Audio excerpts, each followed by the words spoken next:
नमस्कार प्रेक्षकांनो. ठरलं तर मगच्या पुढील जबरदस्त प्रोमोमध्ये आपण पाहणार आहोत.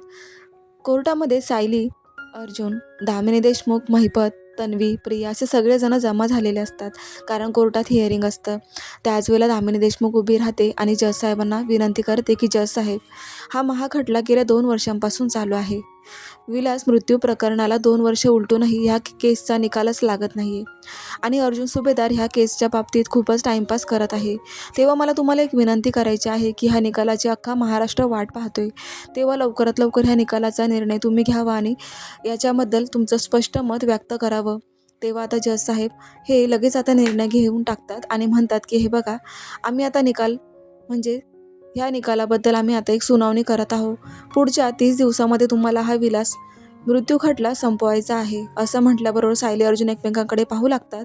तर दामिनीच्या आता ह्या अटीवरती कोर्टसुद्धा आता एक निर्णय घेऊन मोकळा झाला आहे. तो म्हणजे अवघ्या 1 महिन्यामध्ये अर्जुनला आता स्टेटमेंट द्यायचं असतं. तेव्हा आता पुरावा तर समोर आलाच आहे की साक्षीच्या तो तुटलेल्या पेंडंटचा पुरावा सायली आणि अर्जुनच्या हाती लागला आहे. प्रेक्षकांनो, आपण ज्या गोष्टीची आतुरतेने वाट पाहत होते ते आता समोर येणार आहे. दामिनी देशमुख हरणार आहे.